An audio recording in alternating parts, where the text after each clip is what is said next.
Welcome to the National Cathedral. My name is Randy Hollerith, and I'm the Dean here at the Cathedral.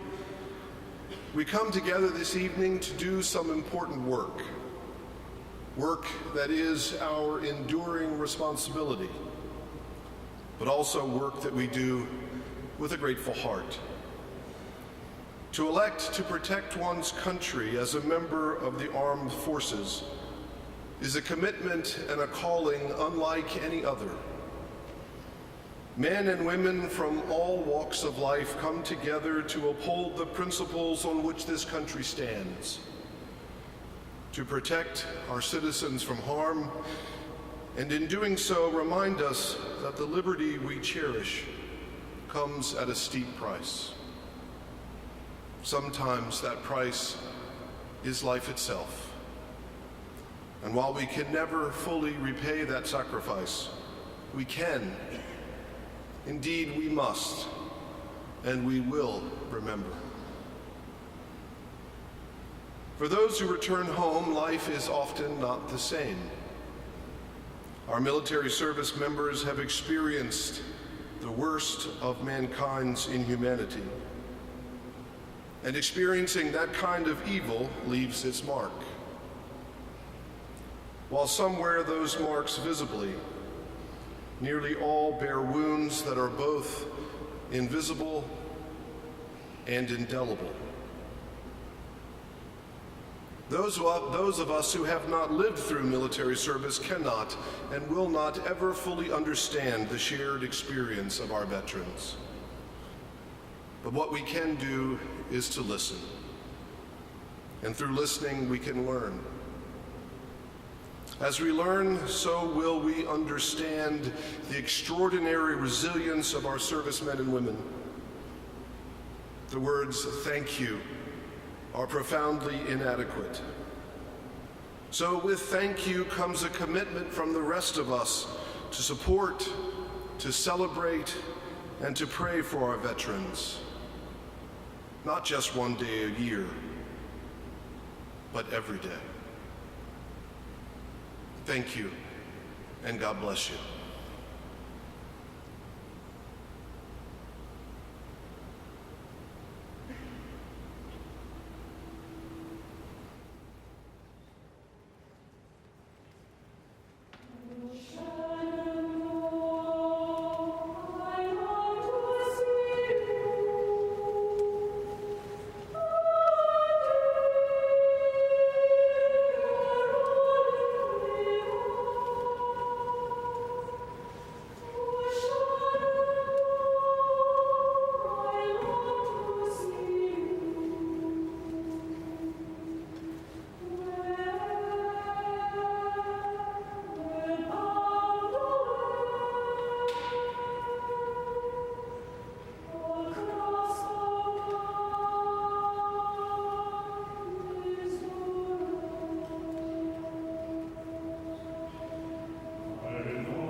Today, we honor the men and women of the armed forces who have so selflessly served our country.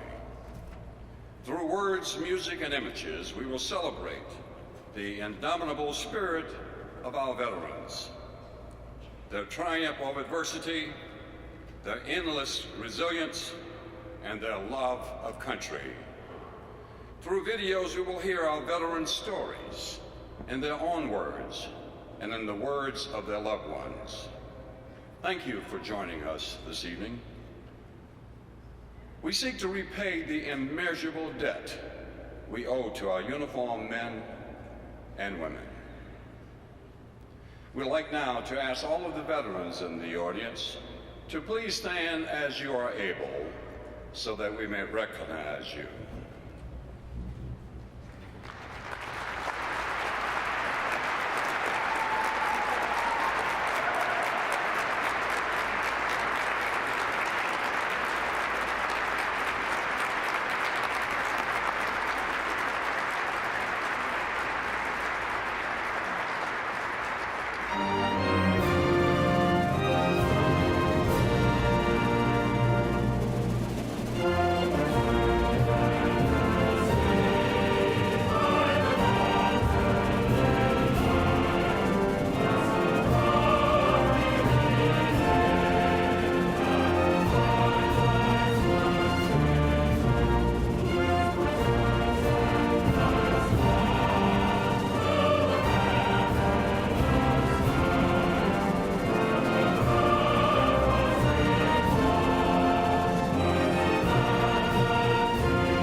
My name's Keontae.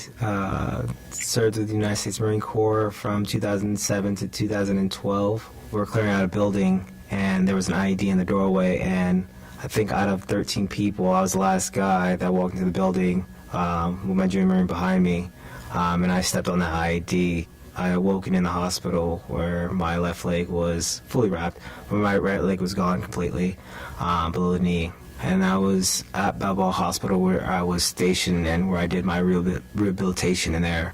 I felt regret because my guys were still out there and I was, in the hospital and I couldn't do anything. Once I was pushed to being outpatient is where depression kind of kicked in a little bit more for me, where I felt a little not myself, I guess. I started abusing my medication, my pain meds. I didn't really need it as much as I did before for the pain. It was very hard to find that glimmer of hope or light at that time. One day I was just in bed and just had to ask myself, what do I, why am I, kind of asking myself, why am I here? Why am I still alive? Talking to someone, I only had my one friend that I trusted, and it took a while for us to kind of trust each other. I opened up to him, vaguely, and slowly just continued to open up to him, and it felt good to be able to talk to someone and be able to have someone understand you, to where, if I talk to my friends, they wouldn't be able to understand where I'm coming from. I didn't really talk to a therapist until the last year, to where I realized, maybe there's things for me to talk that I should probably talk about. My therapist kind of just allowed me to talk, and she would ask me questions here and there, and after a certain while I would just open up and I would just talk and talk and talk, and she would just listen. I guess for me, I had to just keep asking myself every morning. I would wake up, why am I still alive? It's trying to find that purpose for me, or myself at least. So I to ask myself, what makes me happy? And I realized at that point, making other people happy makes me happy. So I started to get into a Paralympic camp, so that got me out of the room. It kind of started that mindset or that slight change of to where I can still do something with my life. Being a part of, active people encouraged me to be more active. And when you see another amputee doing something that you thought you couldn't do, you're just like, I want to do that, but better. And I've always wanted to be better and better because it's challenging myself, because I thought I couldn't do any of these things. And now I'm doing many things I probably would have never done if I wasn't injured. I've, done motivational speaking. I've climbed the highest mountain in Antarctica. I've, challenged myself. I pushed myself. I've done all these things that I never would have thought had been possible, but making that first step of just from when I was in the hospital, making that step to where it was just I don't want to be this way, and making that change, I've been able to grow in a more positive direction. But it doesn't negate that I have my down days. I still have my depression days, but I know how to control them. I know how to work with them rather than work against them. And I feel that's why I still continue to see therapy, because I found that it does help.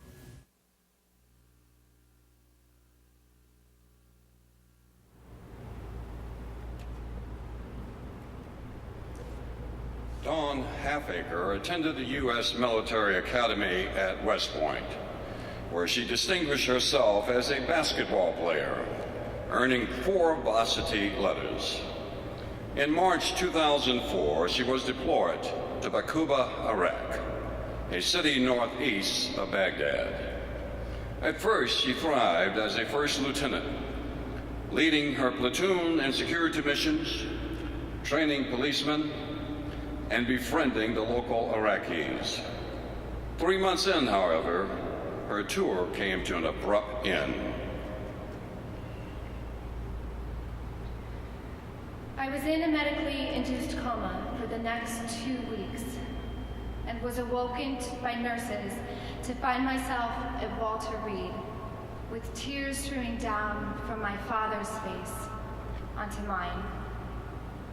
I struggled to see him clearly through my foggy state of semi-consciousness as I blinked and breathed my way towards some sense of clarity. I could tell that he was not crying out of joy that I was alive and awake. He was crying because he didn't know how else to tell me that my right arm had been amputated at the shoulder. As a soldier, an athlete, and a leader, my physical ability was my foundation. My father's tears told me that my foundation had been shattered. My first 6 months at Walter Reed were a nightmare. The throbbing in the right side of my body grew more intense with every passing day. The phantom pain, which stemmed from my brain trying to make my non-existent right arm perform tasks, mangled my nervous system. But my mental battle was worse. I was embarrassed of my new physical appearance. I experienced unimaginable frustration in learning how to do ordinary things like write, brush my hair, shower, get dressed, tie my shoes, carry a purse, or even open a letter with my left hand. In my 7th month of rehabilitation, I stumbled upon something that led me to adjust my hopeless view. I was in physical therapy, working on my balance and coordination exercises. As I watched myself perform seemingly menial tasks in front of a wall of mirrors, I noticed something remarkable behind me that I had previously failed to recognize. I saw the full severity of devastation in other soldiers in the room who had been maimed far worse than I had. Of course, I had noticed their existence, but I had never really considered that I could have been one of them. At that moment, as I took a deep look at something other than my own misfortune, I finally realized what I could be.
My name's Matt. I was in the Air Force for 7 years. I was stationed at Hill Air Force Base, Utah, and Pope Air Force Base, North Carolina. I was an aircraft electrician, and I deployed to Iraq and Afghanistan. Coming home from my deployments they definitely changed me. I mean, when you're that close to something when you're that close to death, for example, it does change you. And then transitioning to civilian life I'm still having trouble with it. It's a different world. I do volunteer search and rescue with the Civil Air Patrol. I got a phone call at 4:30 in the morning, July 27th, last year, 2013. And it was for a civilian helicopter, 5 individuals, and it went off radar around midnight. So we gathered up at the meeting point, and I got selected to take a team into the woods, and we're going along, and I hear the guy in front of me yell, "Find." And that means that he found either some baggage or he found the actual aircraft. Well, he'd found, I was 4 feet behind him, and I looked up, and straight ahead there it was, in the upside down, no survivors. All 5 were DOA. The very next day, I actually went to the VA and walked in, and I said, "Hey, I have an appointment today, but I also would like to see a social worker or counselor or somebody right away." Conversation with the social worker, that was probably the first time that I really started to shake and everything started to hit me, because it was pretty rough. But we talked about the crash. She helped me by explaining, like, listen, you got to talk to people, you can't keep it in. And then she gave me a list of places to go if I need, like, in the middle of the night, if I wake up in a cold sweat and I need somebody to talk to.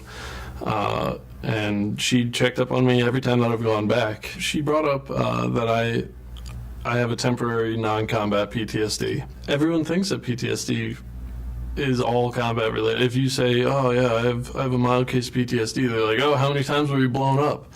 Never. It doesn't have to be. And I talked to her about that, and she helped me out. But then she brought up about how I have an anxiety from Afghanistan. I have anxiety working with big crowds and going to places that are fairly packed with people. I'm not comfortable with it. I get really nervous. I get really agitated and pushy, and just like I don't want to be there. And almost like claustrophobia. Like I get a claustrophobic feeling. I talked to her about that, and she's like, "Yeah, you definitely have it." There was a good feeling of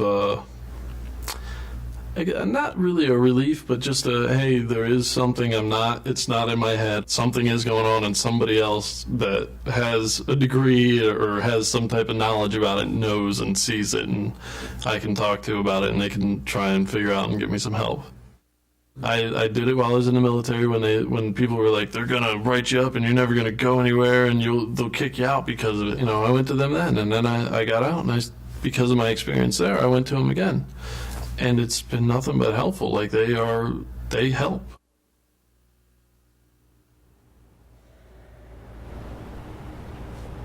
On the morning of September 12, 2004, insurgents launched mortars into the Green Zone, a highly protected area that housed the Iraqi interim government, foreign embassies, and other administrative buildings. Tina M. Beller was a 29-year-old sergeant in the U.S. Army Reserve. She was there when the pre-dawn assault began. Later in the day, Beller emailed her parents in Pennsylvania to assure them that she had not been injured. Dear Mom and Dad, I am sure by now you can read the news and watch the tube and know that we were severely attacked with a barrage of rockets yesterday. Your nighttime. I guess we still have some die-hard 9/11 fans here. At any rate, I am just writing to let you know that physically, I remain unharmed. Emotionally and mentally is a different story. I never would have thought my day would have started out this way. I was the first responder to a building within our compound that was hit by a rocket. I thought it was just the palace being bombarded again, and for certain, I never thought we would have taken casualties. Iraqi workers. 3. The weirdest thing of all was the absolute evil feeling that hit my body when I tried to bust through the door the first time. A Vietnam veteran here with us explained to me last night what I felt was the presence of death. And my body didn't like it. After somebody told me I was covered in blood, I kind of thought I should go home and shower and get prepared for the next barrage of attacks. And without fail, they came with me. They hit while I was in the shower. I had been fine until this time, not really reacting to what I had just seen. And finally, I just sat down in the shower and cried. A few moments before, I had realized that I had now washed my body 2 times and didn't know why the first time wasn't good enough. I slept really badly last night. I hope this isn't the beginning of the nightmares. That's what my Special Forces friend calls them. They told me not to write home about it. We don't want it all over the internet. But even talking to all the right people isn't helping the heavy weight I am carrying on my tightened chest. Looking forward to going home. Keep well.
On Easter of 2003, a U.S. Marine captain wrote a short note to his priests, reflecting on his first combat in Iraq.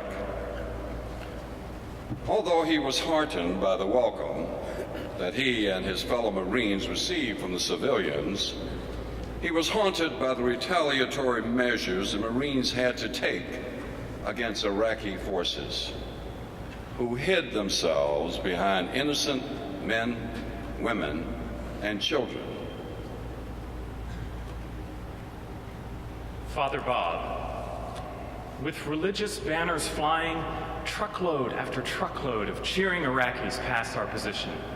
The old men have tears of joy in their eyes, and the younger generation try to thank us as best they can in their broken English. Thank you, America, and Mr. Bush, good, are about all the Marines can understand. But the sight of the liberated people is an incredible gift to us all on this most wonderful Easter. What a difference a month can make. Thank you for your prayers during the darkest days of the war. Even though I had a front seat to man's inhumanity to man, I believed that good would prevail. I never thought that man could be so cruel. My time in Syria will hopefully be forgotten. Never have I felt so angry before, a kind of anger I never knew existed. I never felt joy in my actions or regret. The paramilitary forces we faced shielded themselves with civilians. The blood of the innocent was spilled and will forever be on my hands. My actions were just and had to be done, but that doesn't make it any easier, and I suppose I will just have to live with it. This letter is turning into more of a confession than a greeting, but maybe that's what I need. Thank you for taking care of my family and the family of the others who wear the military uniform. Despite all the ugliness I've seen, I still believe this world is beautiful. I look forward to standing before the altar of St. Rose with my fiancée in August. It will be a time that will only have room for love. Only through love can there be peace. Please continue to take care of St. Rose. You are a good man, Father Bob. A very good man.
in Minnesota, there's not many soldiers around, so the next step for me was finding a job to work with veterans, and that's how I became a County Veteran Service Officer.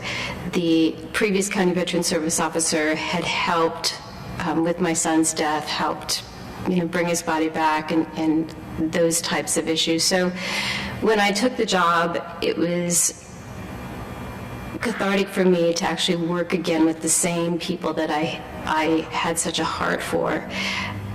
They saw in me a couple of different things. They saw a County Veteran Service Officer that was a soldier, the wife of a soldier, the mother of a soldier, and also the mother of a soldier that had been killed. So it kind of was a 360, and we had some soldiers that had been killed in Iraq from the county that I'm from, and I think that helped establish my credibility. They came in and they saw me, and I could get where they were coming from. I got that they were a soldier. I remember all my son's friends, and still to this day, his best friends still keep in contact with us. So that established a little bit of credibility. It also helps with families, because coming in to see me is not like going in to see just another veteran. I've had the folded flag handed to me, and it establishes a lot of rapport with families, knowing that whether it's a World War II veteran that is worried about his spouse when he passes away, or an OIF-OEF vet whose mom is worried about them and wants to talk to somebody. I can be that person because I am that same person that they all see. So that's really what drives me every day.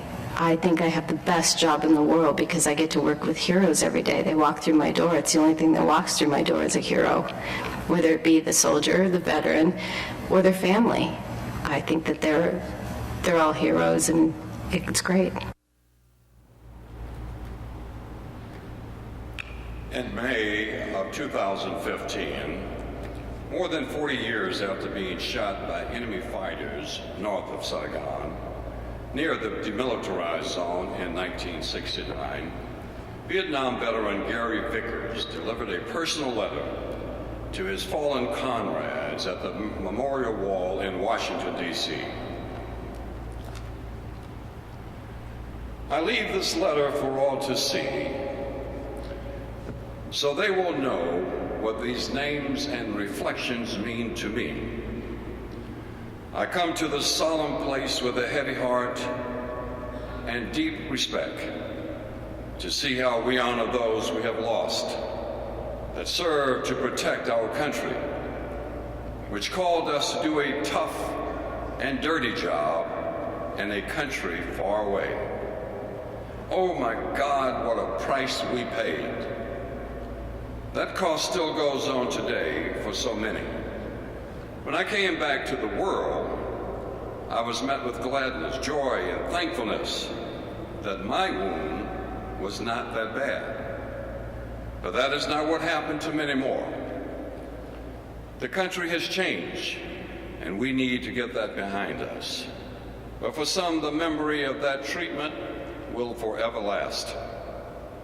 I've tried to live my life with honor and respect, in hopes my reflection would reflect good for these names and reflections that did not get the chance that I did.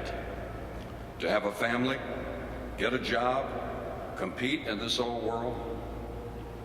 When days are long and the going gets tough and the aches and pains of growing old are there, I think of you, and that all seems to be pretty small.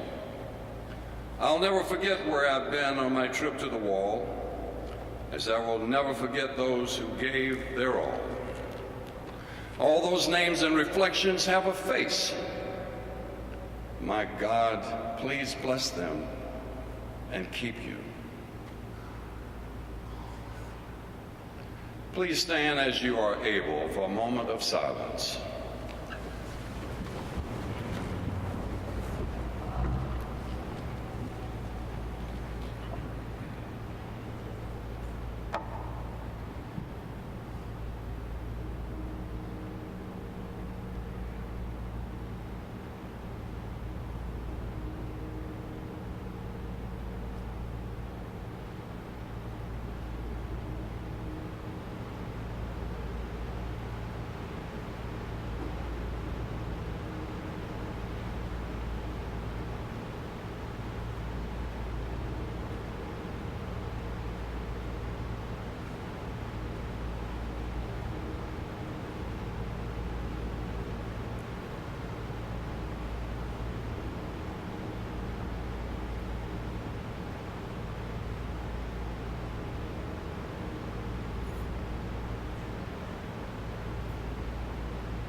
Jason, a private first class with the 10th Mountain Division, fighting in the mountains of Afghanistan against Al-Qaeda and the Taliban forces. Their eldest son, Jason Jr., was 2.5, and their youngest, Alec, was only 3 months old. Hey, babe. Jason Jr. is constantly thinking about you. He talks to you on the phone, pretending, and makes your mother and I do it too. He plays with you, pretend again, and he will ask about you. When we went home, he asked if we were going to pick you up. When I said no, he said he wanted to. I don't think there's a minute when he isn't thinking about you. He's even trying to teach Alec how to say Dada. It's a little early, but we still try. Tonight, Alec was staring at a picture of you on your mother's fridge. He was just fixated on it. Don't you worry about him knowing you. He'll remember. I know in the past, we've had some hard times. And there were moments when we almost let each other go. But our love was still there, holding us together. We still have plenty of time to make a life together. We just have to wait a little while. Every day, I think about you coming home and how much I want to be able to hold you, touch you, see you coming through the door after work. I miss cooking your meals, dragging you out of bed in the morning, and kissing you goodnight at the end of every day. I need you in my life. I love you. Love always, Heather.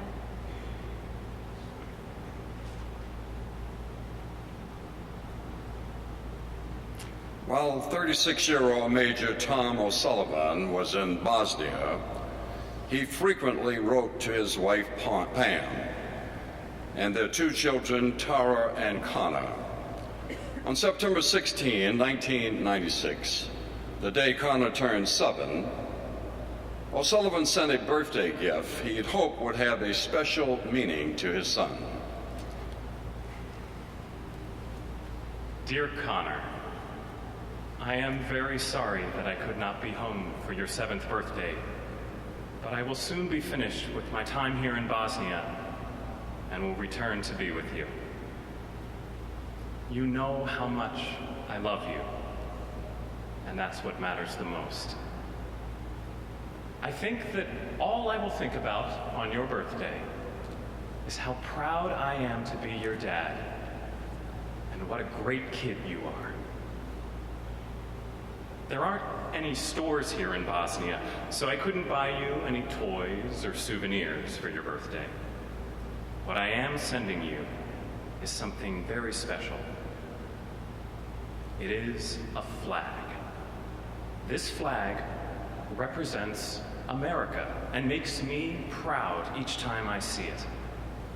When the people here in Bosnia see it, on our uniforms, on our vehicles, flying above our camps, they know it represents freedom, and for them, peace after many years of war. Sometimes this flag is even more important to them than it is to people who live in America, because most Americans don't understand the sacrifices it represents or the peace it has brought to places like Bosnia. This flag was flown on the flagpole over the headquarters of Task Force 467 Armor, Camp Colt, in the Posavina corridor of northern Bosnia-Herzegovina on 16th September, 1996. It was flown in honor of you on your 7th birthday.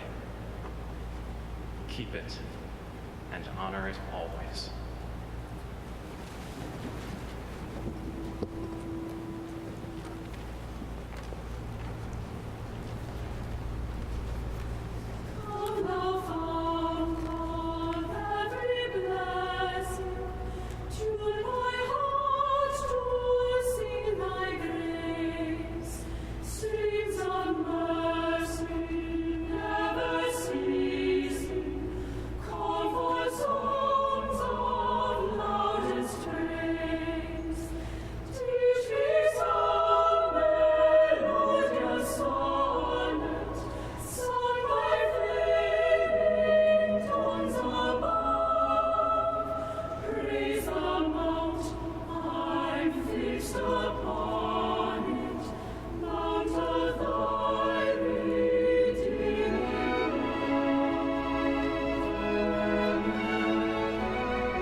When I came back at 22, I didn't feel 22 anymore. Been through 3 combat deployments, seen friends go, had a lot of close calls myself. Dealing with other people, I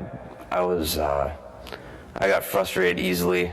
Everything sounded like a freight train. You know, I just the hypervigilance. It takes a long time to shed that alertness. I still, had a lot of trouble sleeping. It got to the point where I was almost impossible to deal with. Oftentimes in the military, it's that go-it-alone attitude. There's no way to do it by yourself. I've tried that road and it doesn't work. I felt that I was the only one until I started connecting with other veterans. Eventually, one day I just walked into the mental health unit at the VA hospital and said I'd like to see somebody. It takes true strength to ask for help. It's okay to go get help. It's okay to talk to people. Just as you would take care of your weapon or take care of your vehicle, your mission now is to take care of yourself. For the guys who couldn't come back, you owe it to them because they're not here with their families. And so you owe it to them to live well.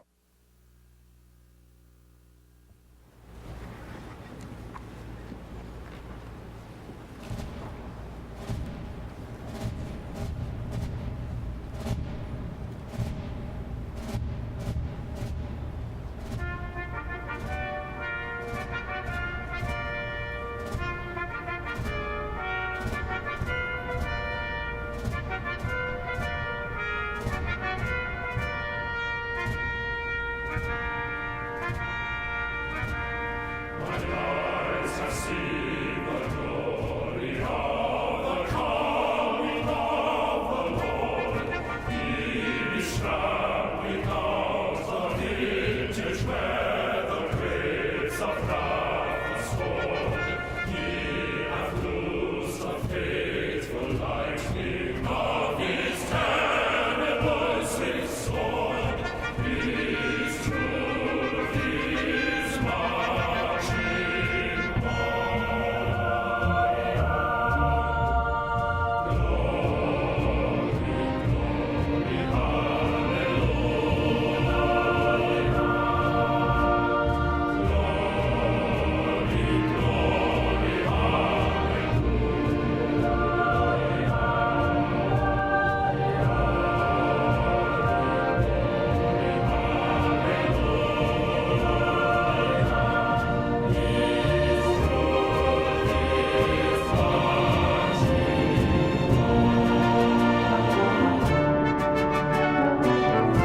Today we gather to honor those who have rendered the highest service any American can offer to this nation. Those who have fought for our freedom and stood sentry over our security.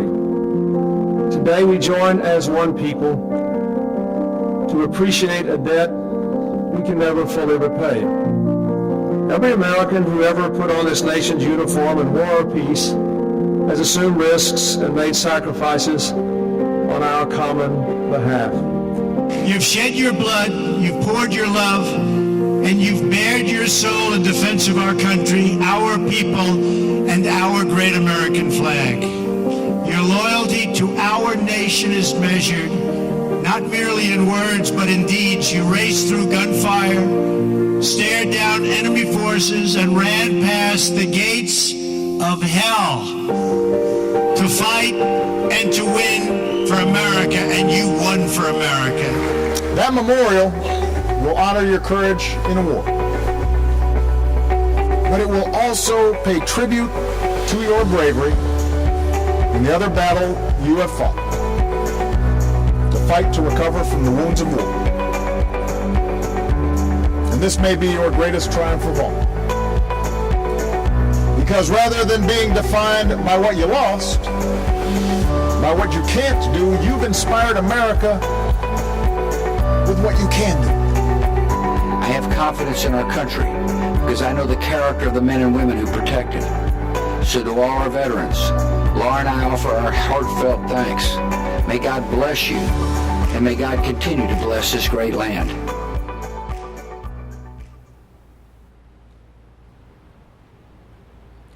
It's hard not to be inspired by the accounts of the veterans we have heard from tonight. Each has their own unique story, yet they share a common thread of selflessness and love of country. And these are merely a few out of thousands of stories of veterans who grapple with their experiences on a daily basis. As we come to the end of the evening, it was appropriate that we heard from the current and former commanders-in-chief. In this country, we are fortunate to enjoy freedom afforded to us under a constitution where liberty and justice for all is our basic right. But while we enjoy that freedom, we must remember that day in and day out, service members are stationed throughout the world to ensure that we sleep safely at night. Thank you for joining us this evening and for participating in this important work of honoring our veterans. Take a moment, if you would, as you leave, to remember the names of the veterans in tonight's program.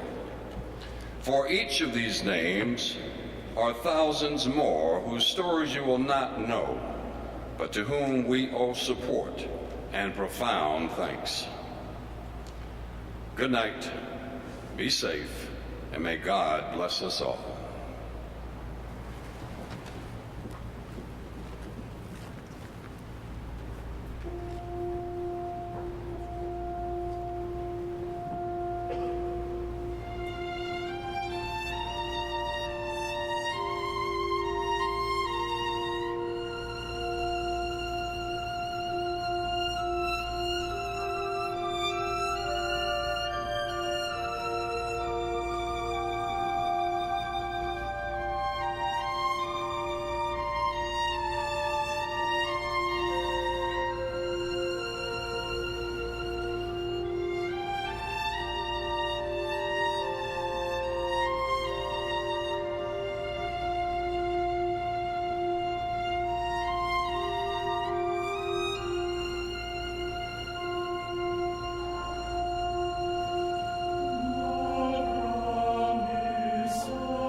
God of compassion, God of dignity and strength, watch over the veterans of the United States in recognition of their loyal service to our nation.